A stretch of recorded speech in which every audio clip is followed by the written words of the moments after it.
evening, Versefest. It's so great to see this room with all these poets in the audience. There's no better kind of an audience, and we at KaDo really appreciate that you are here. So I'm told we are to celebrate the fact that we are a group called 3 cheers for KaDo. I mean, 1, 2, 3. We've been part of this festival since the beginning, since Terry Ann started for KaDo, so we really feel good. We've stayed the whole route until now. And it feels really great to have 2 wonderful presenters tonight. The first speaker will be Kathy Monroe, KJ Monroe, and Kathy lives in Whitehorse, Yukon. And tonight, you have a chance to bombard Kathy afterwards with all kinds of questions about what haiku is doing in the Yukon. I mean, really, it really doesn't seem like something that's a natural fit. And yet, here she is, a wonderful published poet. Her book is called Contractions. You know that haiku is sort of a contraction in itself. But there are other things about Kathy that you might have to come afterwards and sit and eat and drink with us to find out about her. But I can tell you that she's a wonderful promoter of Japanese foreign poetry. She actually hosted a conference for Haiku Canada up in Whitehorse. She had books in the stores there. She had special deals for us in a coffee shop and in tour groups. And she has her own group called the Solstice Haiku Group. And so she's spreading this form that way too. I have been told that she is the best haiku teacher in the world. And I hope you enjoy her poems. And don't forget to ask those really difficult questions.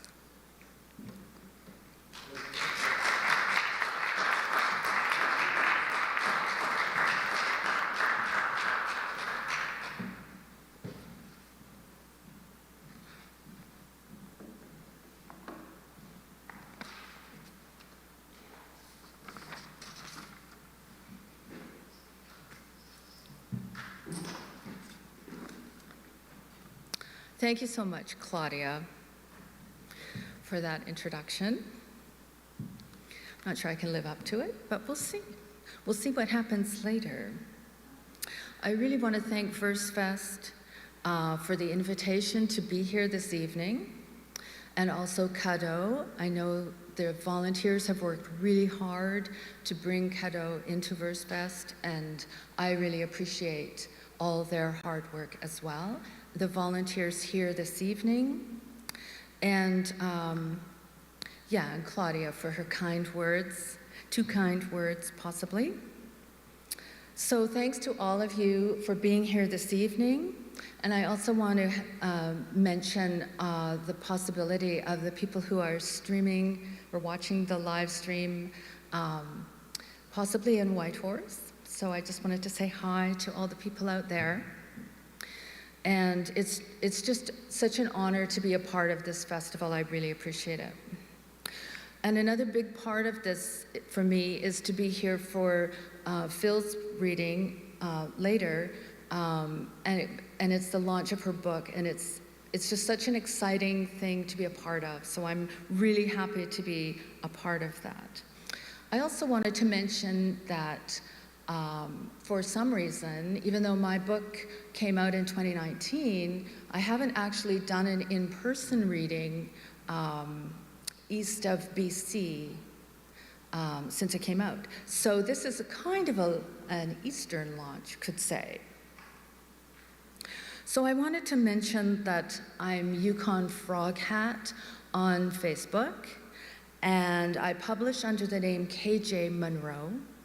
And the name on my passport is Catherine Jane Monroe, not to be confused with any other Jane Monroe that you might have heard of. I've traveled here, as Claudia said, from Whitehorse, Yukon Territory, and that's the traditional territories of the Kwanlin Dun First Nation and the Ta'an Quechan Council. So I'm going to start my reading. I have 2 leaflets that came out with Leaf Press on Vancouver Island. So I'm going to start by reading these.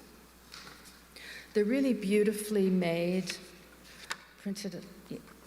I think that's a concertina fold, somebody told me. This is called Summer Evening. Summer evening, through the open window, bird song. Summer evening, the house with the bird cage, doors open. Summer evening, people gather looking skyward. Can you see it? Summer evening, green flash in the trees, the setting sun. Summer evening, empty bird cage left near a tree in the fading light. The second one is called Waiting. It came out in 2017, and I really like on the back they say a little something about it. Like this one was hand folded and assembled and glued during the lowest tides of the year. And this is called Waiting. Floral curtains in the doctor's office frame the wintry scene. Red clusters of frozen berries by bare branches. I memorize a mountain ash, doctor running late. Waiting room, dead leaves surround the only plant. The nurse calls my name. I stand, hands open. So now I'd like to share a few poems from this book, which is called Body of Evidence, a collection of killer coup. And this came out with Claudia's press, Catkin Press, and it's an anthology of crime-themed haiku. And at the time, we didn't really think that was a thing, but as it turns out, it is a thing. And there's a long story about how this book came about. It has to do with a display that was in the library in Whitehorse at the time of the Haiku Canada conference that we were hosting.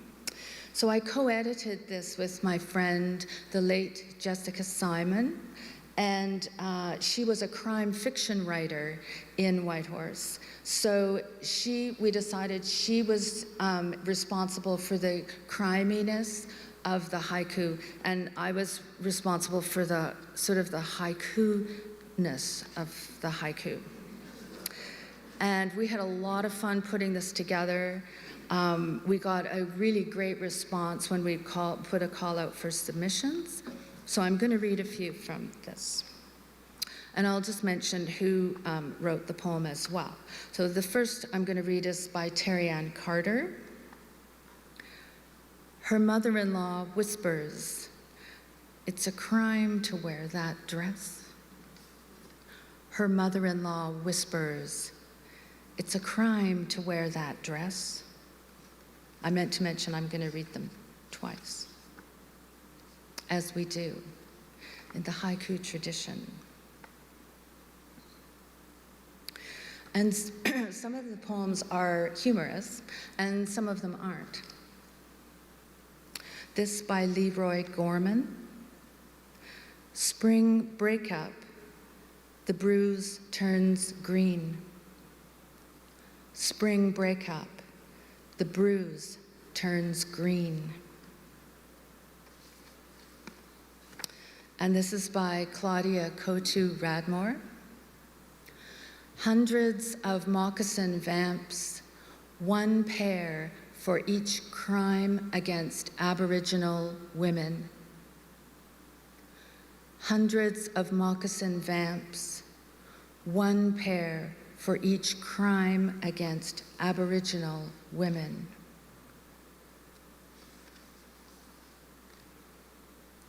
Jackie Pierce. Spring bank heist, an explosion of cherry petals. Spring bank heist, an explosion of cherry petals.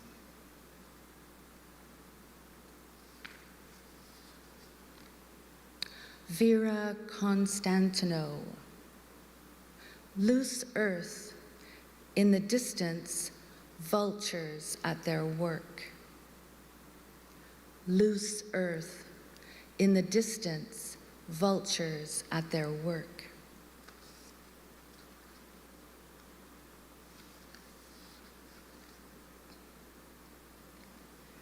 This is by Carol McCrory. Cold case, nothing in the nest but broken eggs. Cold case, nothing in the nest but broken eggs. Gail Roberts. Arizona sunset, saguaro caught red-handed. Arizona sunset, saguaro caught red-handed.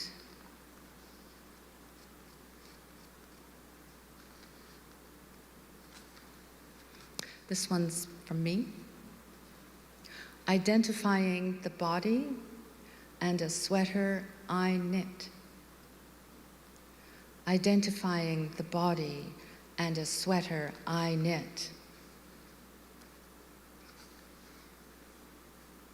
Hans Youngman. Leaves begin to turn, a jogger keeps pace with the mobster's hearse. Leaves begin to turn, a jogger keeps pace with the mobster's hearse.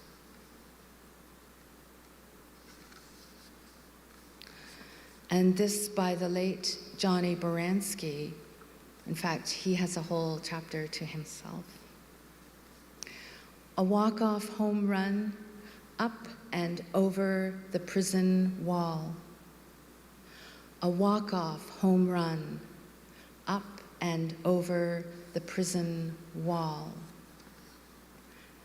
And finally, from David McMurray, evening sun, police question unanswered, enters the sea.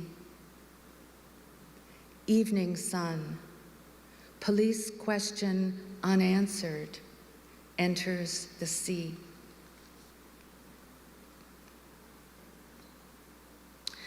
So I'm going to read now from my debut collection, which is Contractions. It's with Red Moon Press. And I was just going to mention that the weather here has made me feel quite at home. And even, just makes me feel at home. So thanks for that. And I decided in honor of that I would read poems from here that contain the S word, by which I mean snow, of course. Or they might not mention snow, but you'll get the idea. There's snow-ish. Snow. 1,000 Inuit words are not enough. Snow. 1,000 Inuit words are not enough. Ice, fog, exhaust, disappear, reappear. Ice, fog, exhaust. Cars disappear, reappear. Tall grass, a hand drowning in snow waves. Tall grass, a hand drowning in snow waves.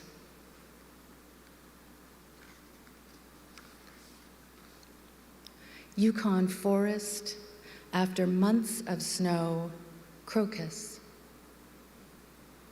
Yukon forest, after months of snow, crocus.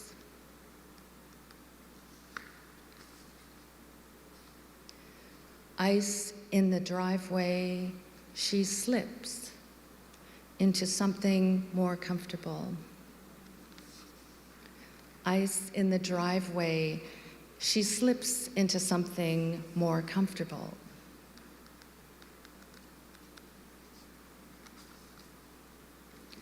First snow, warming all 10 fingers on your mug.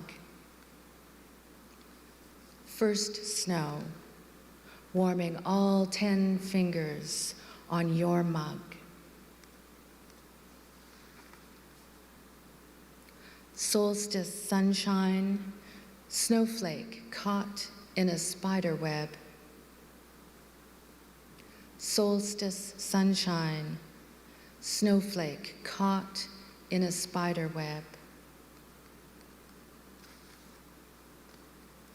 Toy dump truck, the sidewalk clear of snow.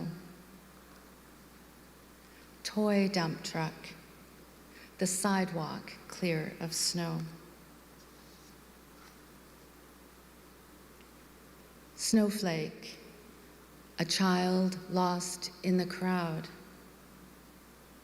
Snowflake, a child lost in the crowd.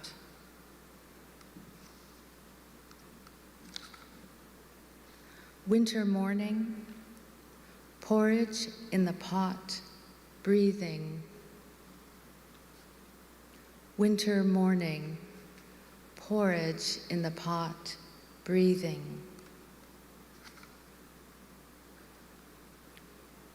Winter cobweb, the other side of the story. Winter cobweb, the other side of the story. And lastly, tailgated, all the way up the highway, spring snow. Tailgated, all the way up the highway, spring snow. Thanks very much.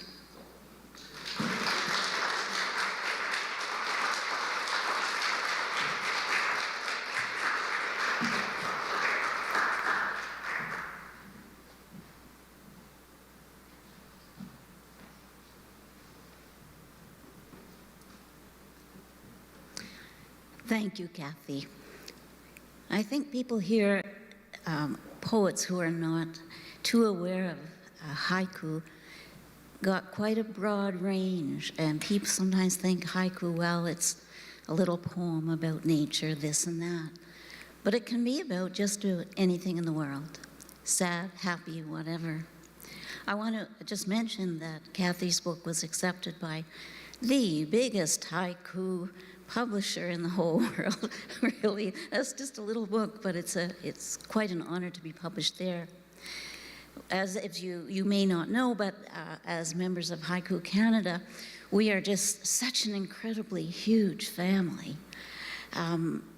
You just have to come and get to know us and join us. We'd love to see you in the Yukon sometime or wherever our next conference is, which is in Montreal. So join us and come to Montreal at the end of May. You will just be blown away by Haiku Canada poets just being together. So that's the other thing I wanted to say.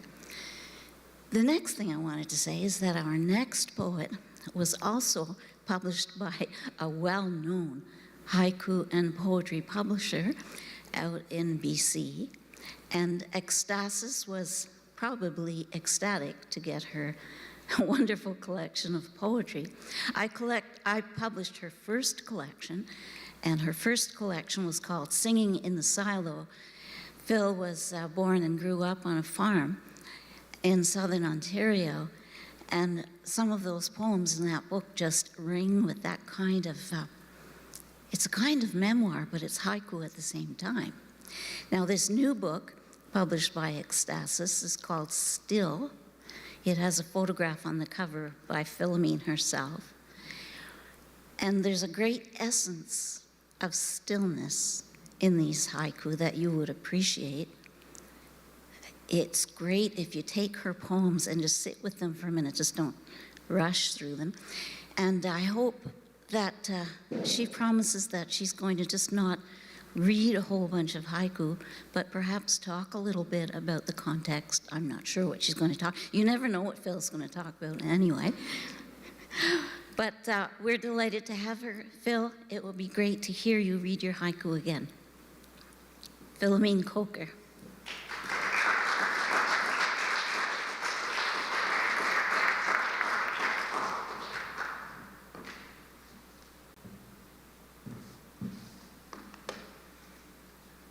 Thank you, Claudia, for that kind introduction.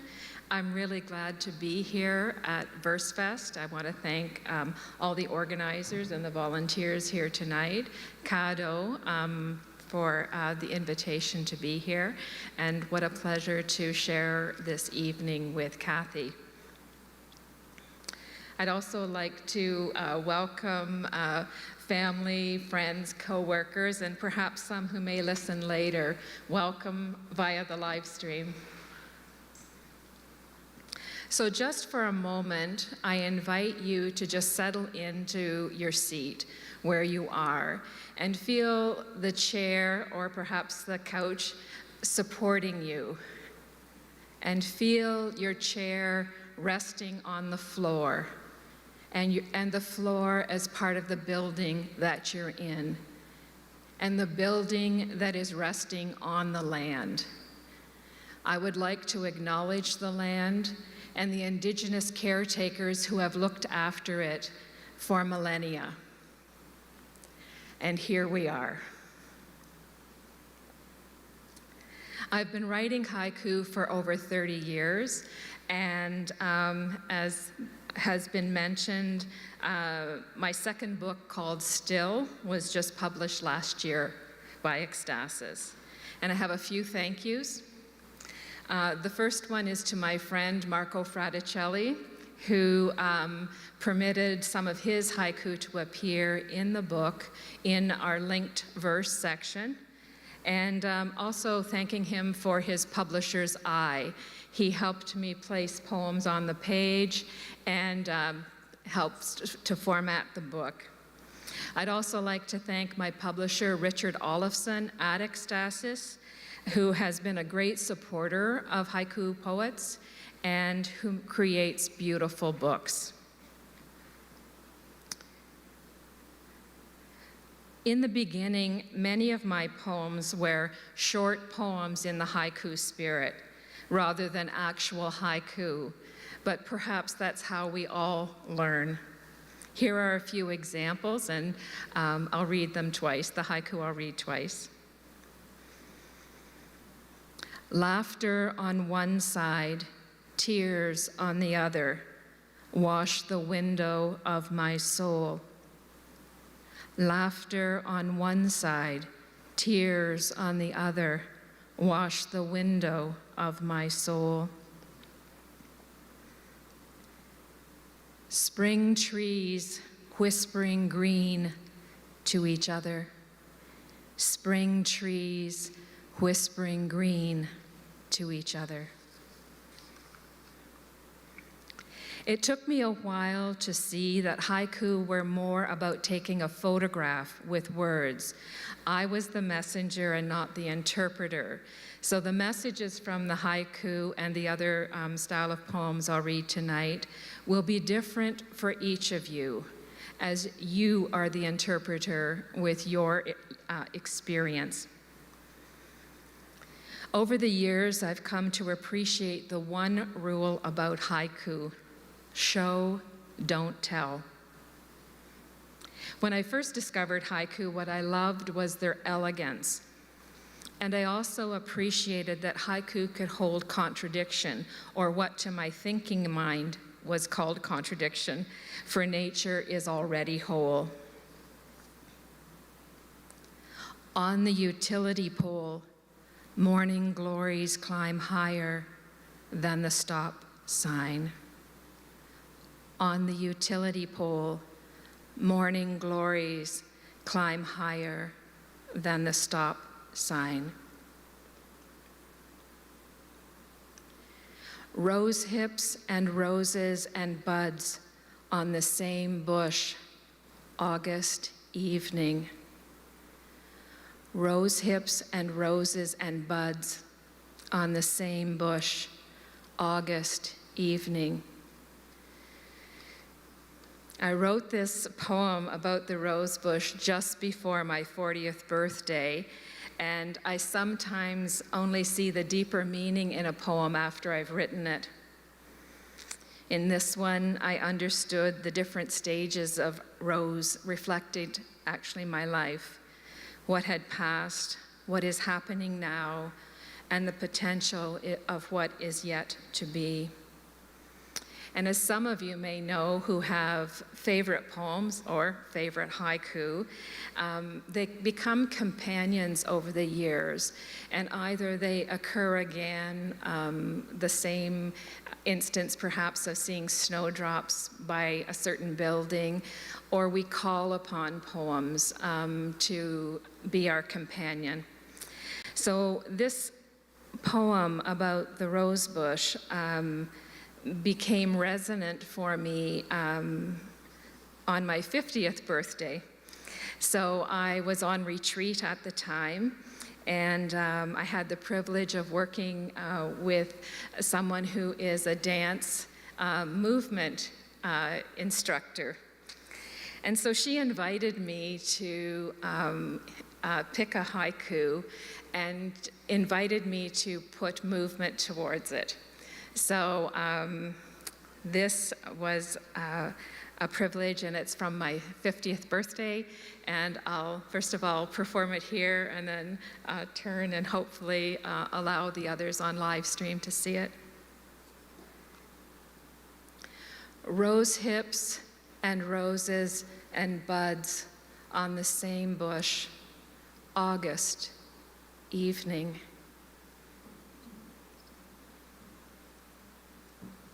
Rose hips and roses and buds on the same bush, August evening.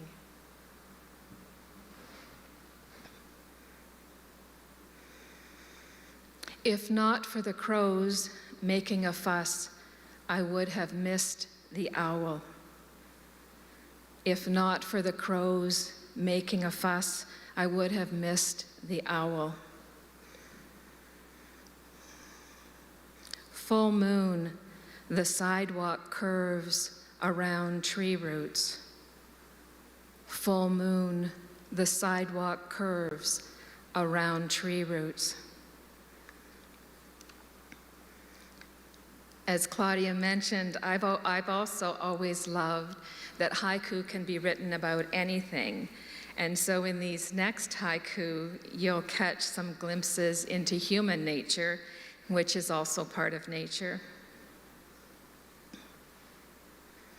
At the express checkout, I count the items of the customer ahead. At the express checkout, I count the items of the customer ahead. Lost on the back roads, we come upon a detour sign. Lost on the back roads, we come upon a detour sign.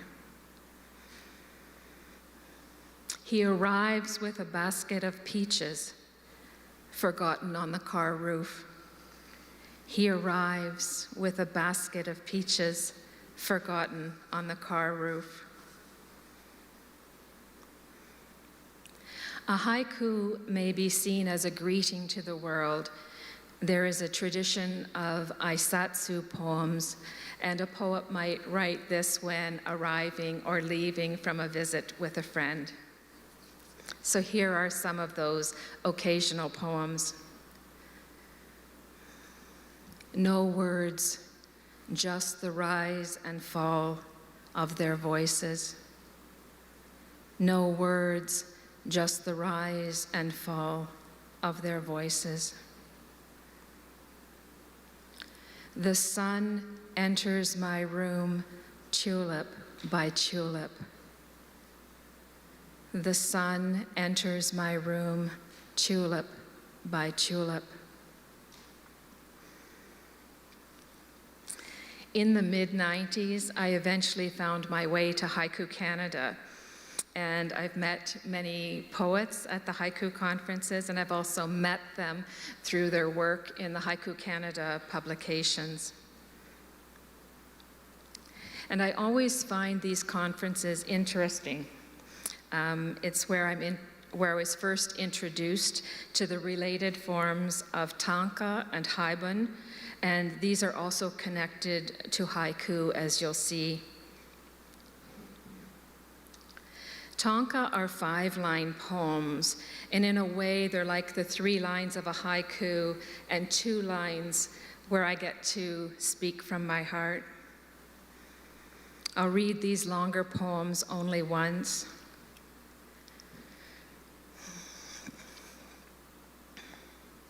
In the salon, the woman who is waiting looks so much like Mom. Your hair is lovely, she says, and I almost weep.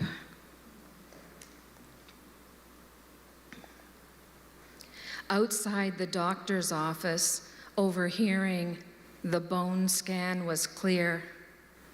Half a block later, I stop for the lilacs.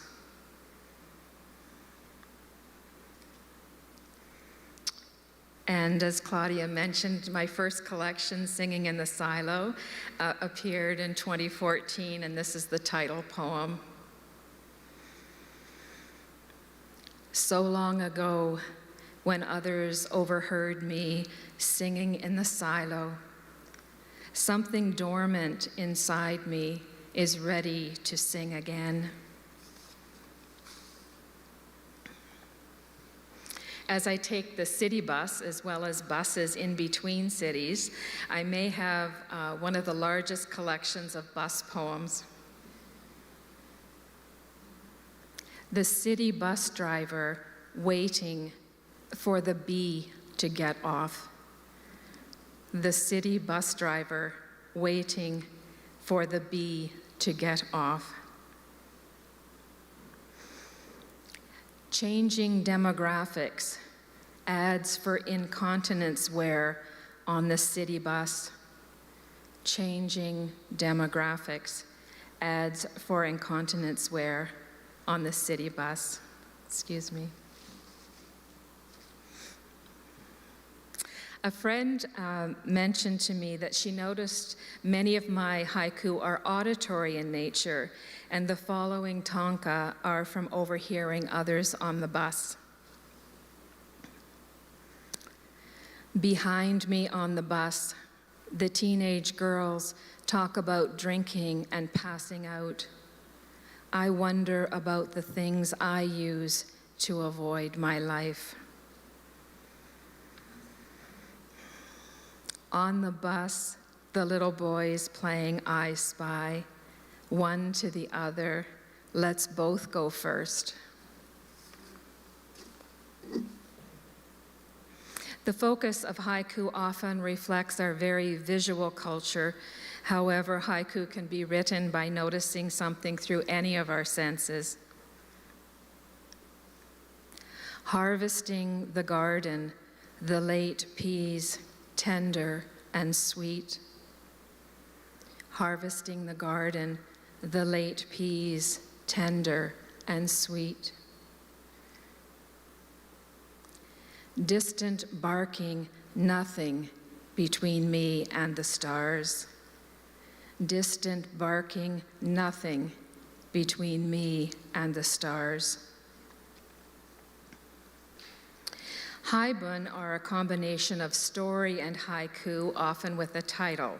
So the 3 parts, title, story, haiku, are meant to relate to each other, but not to repeat each other.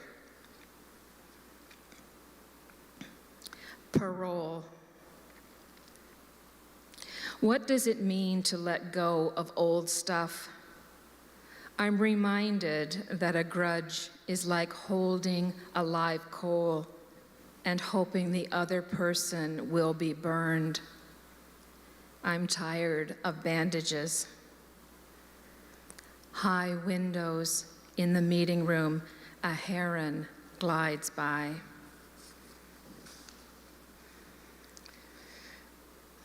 In this next haibun, you'll hear resonance to the experiences of the past few years. Checking out. What does she see in my face above my mask, or hear in my muffled voice that makes her confide in me? Is it simply because there is no one in line behind me at the grocery store? As she scans item after item, she tells me about her friend who died yesterday. Autumn wind, bird tracks imprinted in the sidewalk.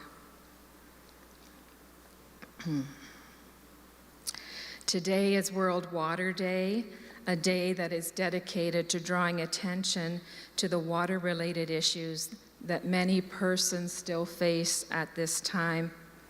I'm grateful to have fresh water available to me. So here are some water poems. Waves break against the rocks long after the boat passes.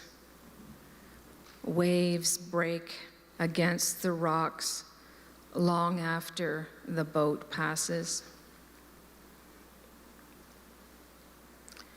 Waterfront hospital, a siren, a loon. Waterfront hospital, a siren, a loon. Late night, adding my tears to the bathwater. Late night, adding my tears to the bathwater.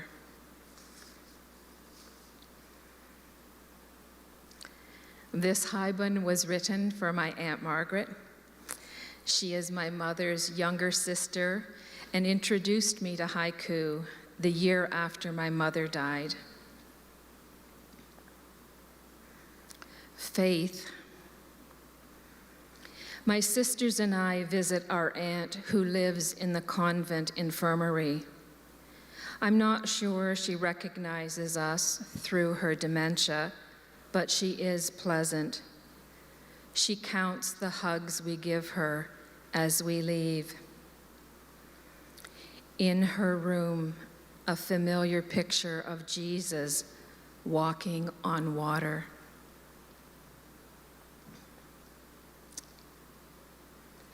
This Tanka speaks to the clarity that follows any near misses in our lives.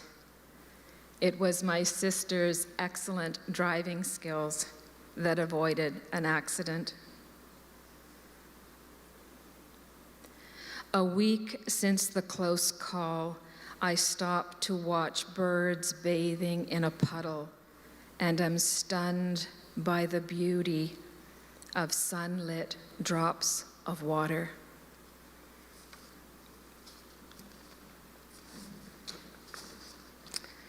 As I mentioned, Marco and I wrote linked verse, and so I'd like to read one of those poems for you. They're actually, they're called septanga, and there are 7 haiku that are linked. My haiku begin and end the septanga, and they're the longer haiku. And Marco has written, obviously, the shorter one. So each of our poems should link to the one before, and the last poem in the series should also link back to the very first haiku. So this septanga is called Solitude. Crossing the kitchen, feeling the warmth of the sunlit floor. excited by the geese I cannot see. In the sidewalk, cat footprints filling with rain. COVID confinement, fireflies in my driveway. Meditation, the hum of the fridge finally stops. Finding myself in the TV ads. Quiet morning, the kettle boiling in my neighbor's apartment.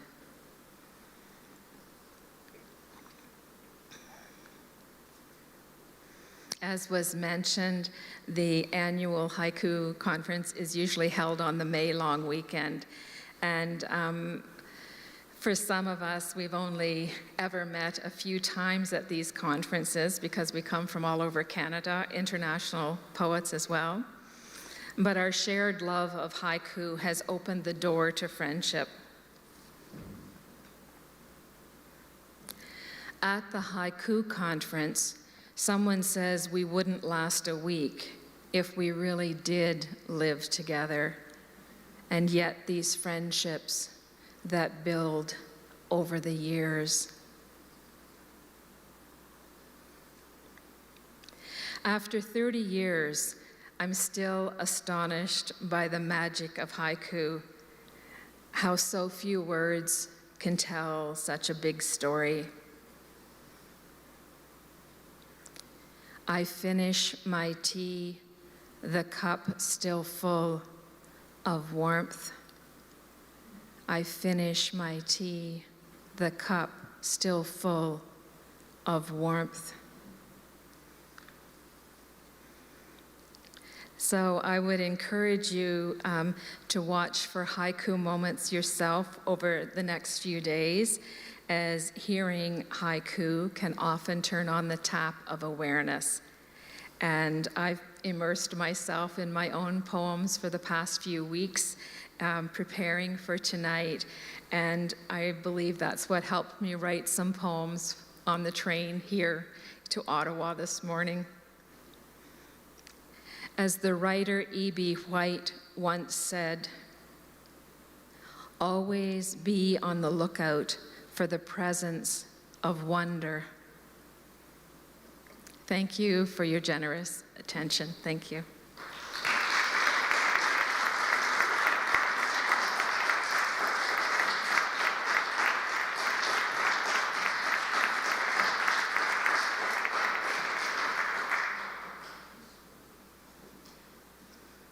Well, that was an experience, one that you will remember for many years, I think. You know, don't forget about Haiku Canada. Our conferences are open to everyone, whether you write haiku or not. Montreal, Victoria Day weekend, haikucanada.org. Look it up. It's at McGill University. But I did want to thank Phil for bringing up the fact that it is the day to celebrate water. We all walk on water. We know the old story. Unfortunately, a lot of people that walk on water think that gives them the right to rule over water and what happens to it.